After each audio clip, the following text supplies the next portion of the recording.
Nous avons compris dans la première vidéo que les peuples Hyksos ne pouvaient jamais être des peuples venant du soleil levant en s'appuyant sur les travaux du professeur Tiek Anta Diop et même Théophile Obenga que je vais aussi lire ici.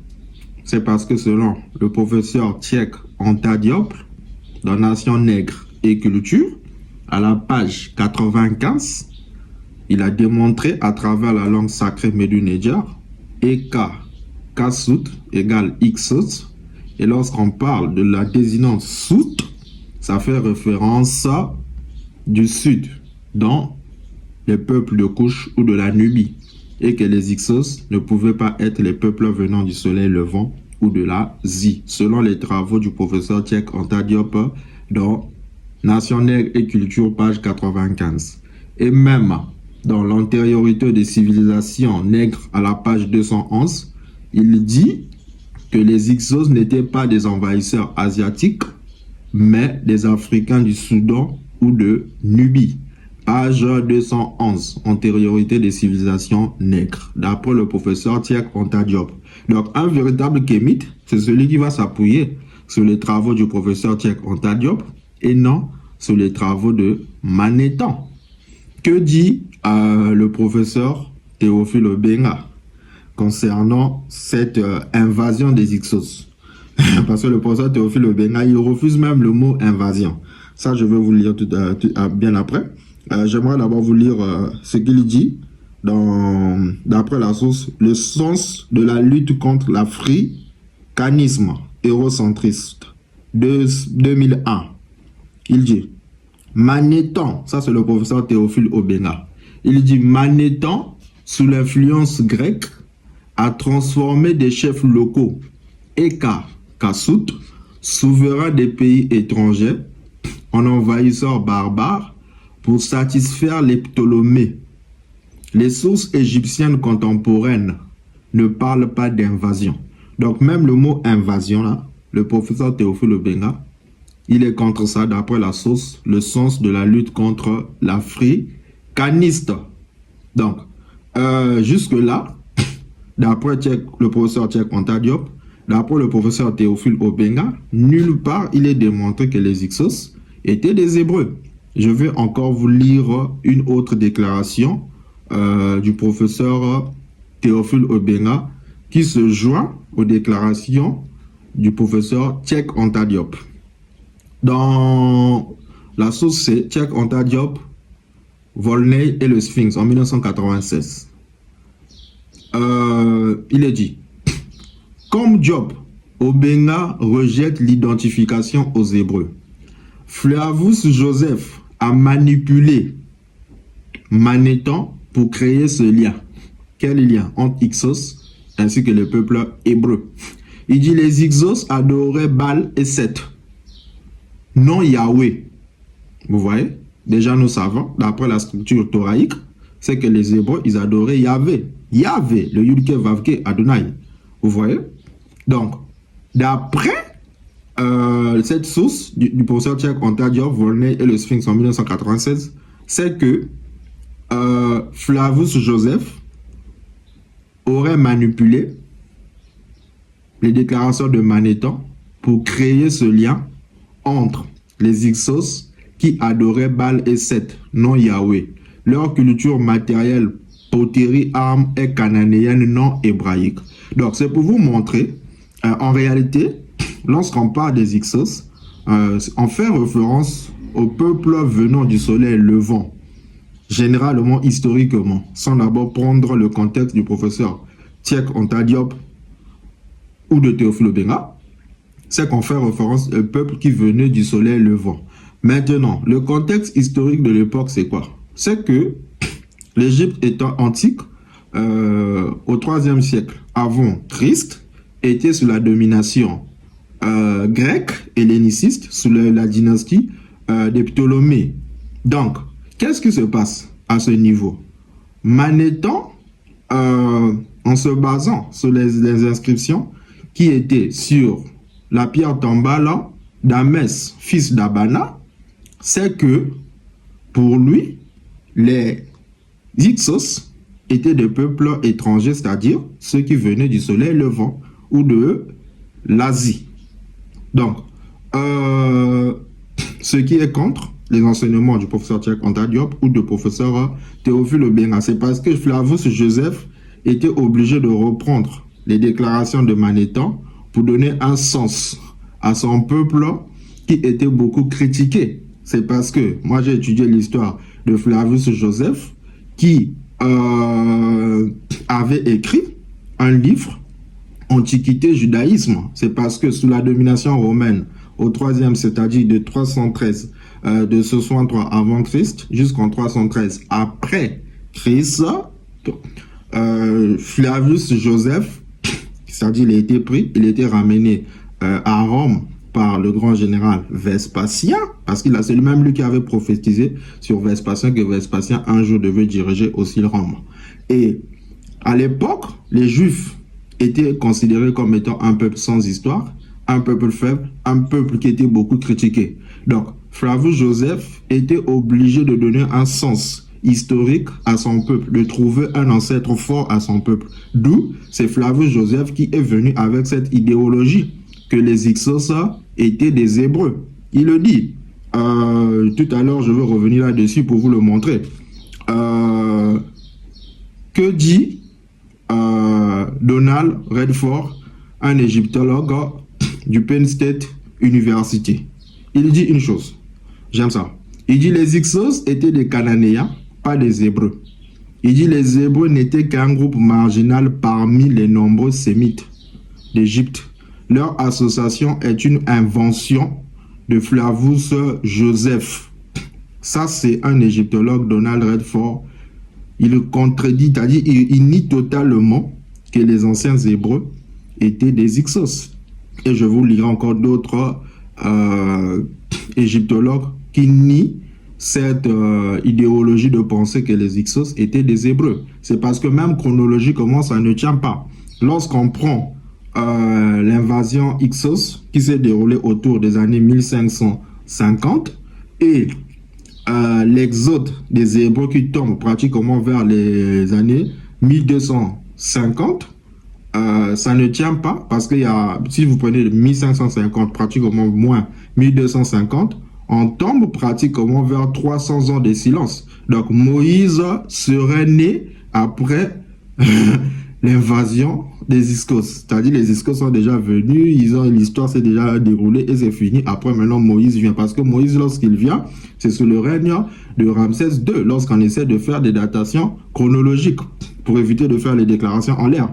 Donc ça ne tient pas la pensée que les anciens Hébreux étaient des Hyksos. Parce que pendant cette période de 300 ans de silence, après l'invasion des Hyksos, l'Égypte antique était rentrée dans l'époque, ce qu'on appelle le temps, c'est-à-dire un temps favorable, un temps moderne, d'où on parle, c'est-à-dire de la Renaissance, ou encore de la superpuissance de l'Égypte sous Thutmose III, en 1450 avant Jésus-Christ, on parle de la nouvelle empire. Donc, les Hébreux ne peuvent pas être des Hyksos. Ça ne tient pas, puisque les Hyksos, ils adoraient le Dieu Seth, les Hébreux adoraient le Dieu Yahvé. Donc tout ça, vous voyez, le mal est très profond. Pour justifier les traumatismes transgénérationnels, mes frères sont obligés d'abandonner les travaux du professeur Cheikh Anta Diop, Théophile Obienga, pour s'appuyer sur les déclarations de Manéthon, qui était carrément sous la domination helléniciste. Donc vous voyez, c'est-à-dire même ce qu'il dit là, c'est-à-dire il le dit dans un sentiment de prouver que, c'est-à-dire de prouver une position c'est-à-dire de faiblesse. C'est-à-dire, qu'est-ce que je veux dire? Pour montrer que, c'est-à-dire les Hyksos, les peuples asiatiques, c'était des peuples sataniques. Ils étaient venus pour conquérir l'Égypte antique et pour montrer la grandeur de son peuple. Ils montrent comment aussi ils avaient chassé ces Hyksos-là. Donc vous voyez, avec les inscriptions qui sont écrites sur la tombe d'Ahmed, fils d'Abana. Donc jusque-là, on ne peut pas démontrer que les Hébreux étaient des Hyksos. Parce que si les Hébreux étaient les Hyksos, la Bible aurait mentionné cette partie qui est très intéressante, de parler de la grande puissance du Dieu hébreu, qui est venu, qui a attaqué l'Égypte antique. Attends, quand même. Donc, vous comprenez par là, c'est simplement Flavius Joseph qui a récupéré ça pour justifier l'Antiquité judaïque. Et je vais lire une déclaration d'un égyptologue que j'aime bien, Kemet Kitchen, égyptologue de l'Université de Liverpool. Dans la référence 2003 en 2, Reliability of the Old Testament, page 246, page 255. Qu'est-ce qu'il dit? Il dit, Manéthon a diabolisé les Amours pour plaire aux Grecs. Donc vous voyez, on ne peut pas s'appuyer sur les déclarations de Manéthon. Donc, selon cet égyptologue, il démontre que Manéthon était obligé de diaboliser le peuple du soleil levant afin de plaire aux Grecs. Ça, c'est pas moi qui le dis. Là, je fais que vous citez les grands égyptologues. Donc, vous voyez, les Hyksos ne peuvent pas être des Hébreux. Donc, lorsque Flavius Joseph vient récupérer cette histoire, c'est simplement pour montrer une supériorité aux peuples hébreux, pour justifier son livre Antiquité judaïque. Donc, ça ne tient pas, on ne peut pas venir démontrer que les Hyksos étaient des Hébreux. Moi, je trouve que c'est la plus grande falsification historique du siècle. C'est parce que c'est contre même les déclarations du professeur Cheikh Anta Diop. Même la langue Medu-Neja nous démontre Hyksos égale Ekakasut, ceux qui venaient du sud. Je sais que vous allez essayer de prendre les noms, Yacoub, tout ça. Non, non, ça, ce sont des Russes. Ça ne tient pas, au fait. Même chronologiquement, ça ne tient pas. 1550 moins 1250, il y a ce qu'on appelle, il y a une période de 300 ans de silence. Comment vous allez démontrer cette période de 300 ans de silence? Vous voyez? Parce que on retrouve pour la première fois le nom Israël dans la stèle de Merneptah, autour des années 1300 ans avant Jésus-Christ, qui tombe pratiquement en 1250 avant Jésus-Christ, sur Ramsès II pendant l'époque de l'Exode. Donc, si on se comprend 1550, l'invasion des Hyksos, moins 1250, on tombe sur 300 ans de silence. Maintenant, pendant cette période de 300 ans, c'est de silence-là. Où étaient passés les Hébreux? Ça marche pas, ça marche pas, ça ne tient pas cette déclaration. Donc, vous voyez, c'est une théorie qui revient constamment que les Hyksos auraient été les anciens Hébreux, mais ça ne tient pas, c'est pas biblique. Donc, Manéthon, qui est un prêtre égyptien, ce qu'il a voulu décrire concernant les Hyksos, ça ne tient pas. C'est parce que Flavius Joseph aussi, ce qu'il essayait aussi de justifier, c'est simplement pour trouver,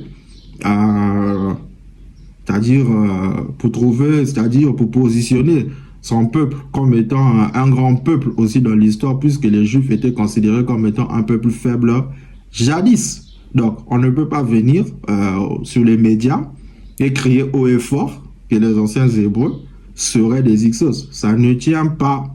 Ça ne tient pas, ça ne tient pas. Donc, je pense, je vais lire les déclarations d'autres égyptologues pour vous démontrer que les Hébreux ne peuvent pas être des Hyksos. Et je vais vous les lire. Je vais lire beaucoup de déclarations ici. Je vais prendre la déclaration ici de pas mal des égyptologues, parce que vous devez comprendre ce qui se passe. Parce que je vous ai dit dans l'information, il faut maîtriser ce qu'on appelle l'extraction d'informations. Si vous ne maîtrisez pas ça, vous n'allez pas comprendre la réalité de l'époque. C'est parce que ce que Manéthon fait, c'est pour plaire à ses maîtres, qui sont les Grecs. Vous voyez, ce que Flavius Joseph fait, c'est le même contexte pour plaire aux Romains. Mais la réalité historique de l'époque, tous les égyptologues ils sont d'accord jusqu'en ce jour que les Hyksos n'étaient pas des Hébreux. Donc si tu es un kémite, tu dois même croire à ce que le professeur Cheikh Anta Diop a avancé concernant les Hyksos, qui sont des peuples venant de la Nubie ou de Couche. Vous voyez? Donc, je vais prendre Donald Redford. Il dit dans Egypt, Canaan and Israel in Ancient Times, en 1992, dans la page 98 et la page 112, il dit Manéthon a sciemment transformé les Amous, c'est-à-dire migrants ordinaires, en envahisseurs Hyksos pour créer un récit nationaliste sous l'occupation grecque. Il dit, les textes égyptiens contemporains des Hyksos, exemple, la stèle de Kamos, ne parlent jamais d'invasion. Ils décrivent les Asiatiques installés pacifiquement dans le delta, ce qui rejoint automatiquement ce que dit le professeur Théophile Obenga. C'est parce que le professeur Théophile Obenga, il refuse carrément le mot invasion. Vous voyez, je veux relire la déclaration du professeur Théophile Obenga. Que dit le professeur Théophile Obenga? Manéthon sous l'influence locaux et Kakassout, souverain des pays étrangers, envahisseurs barbares, pour satisfaire les Ptolémées, les sources égyptiennes contemporaines ne parlent pas d'invasion. Ça, c'est ce que dit le professeur Théophile Obenga, source le sens de la lutte contre l'africanisme eurocentrisme en 2001. Et automatiquement, ça se joint avec ce que dit Donald Rutherford, égyptologue, en 1992, page 98 et 112. Manéthon a sciemment transformé les Amous en envahisseurs Hyksos pour créer un récit nationaliste sous l'occupation grecque. Donc, jusqu'à ce niveau, ce n'est pas Moïse qui parle. Je suis en train de vous montrer les égyptologues. Donc, on ne peut pas dire que les Hyksos étaient des Hébreux. 2. John Van Setter, il dit, dans Source, les Hyksos et New Investigation 1996, pages 188 et 194. Joseph a recyclé Manéthon. Ça, il parle de Joseph Flavius. En associant des Hyksos aux Hébreux pour donner aux Juifs une légitimité face à Rome. Joseph cite Manéthon de manière sélective. Il omet que les Hyksos adoraient Seth, un dieu égyptien incompatible avec le monothéisme hébreu. Ça, c'est un autre égyptologue, John Van Setter. Donc lui, il vient appuyer ce que je suis en train de vous dire. C'est que les Hyksos ne peuvent pas être des Hébreux. Puisqu'il dit, les Hyksos, ils adoraient le dieu Seth, qui était l'incarnation du mal Satan. Vous voyez? Donc les Hébreux, ils adoraient le dieu Yudke Vavke. Vous voyez? Qui est contraire à Seth. Donc vous voyez, le mal est profond que les frères kémites, ils détestent tellement la Torah, ils sont obligés de falsifier l'histoire. À tel point qu'ils ont même nié les déclarations du professeur Tchak Anta Diop ainsi que Théophile Obenga. Parce que comment un kémite va s'appuyer sur les déclarations de Manéthon au moment que Manéthon lui-même, il a transformé l'histoire? C'est parce que Donald Rutherford dit Manéthon a sciemment transformé les Amous en envahisseurs Hyksos pour créer un récit nationaliste de l'occupation grecque. Vous voyez? Donc, je vais encore prendre un autre. Manfred Betak. Il dit, dans Avarice, the Capital of the Hyksos, toujours en 1996, page 67 à 71, il dit, les couches archéologiques d'Avarice, c'est-à-dire capitale Hyksos, montrent une culture cananéenne, poterie, temple, Baal, aucun objet culturel hébreu n'y trouvé. Ça, ce sont des égyptologues. C'est pas Moïse, ce sont des égyptologues. Donc, il montre que les Hyksos étaient un peuple parmi les peuples qui venaient du soleil levant. Donc, on ne peut pas identifier tous les peuples qui venaient du soleil levant ou encore les peuples, c'est-à-dire qui venaient de l'Asie, comme tu as dit, eux tous comme étant des Hyksos. Et par conséquent, pour conclure que les Hyksos étaient des anciens Hébreux. Non, non, non, non. On ne faut pas avoir cette haine jusqu'à ce niveau pour venir falsifier l'histoire. Que dit Thomas Schneider dans Hyksos, Research in Egyptology, dans le journal égyptien en 2018, il dit « Les noms des rois Hyksos, Yacoub Arkilan, sont ourites ou cananéens, pas un seul né hébreu. Joseph a exploité des ressemblances fortuites. » Donc, ce que je vous dis, ce n'est pas Moïse qui crée cela, s'il vous plaît. Ce que Moïse dit, ce n'est pas moi.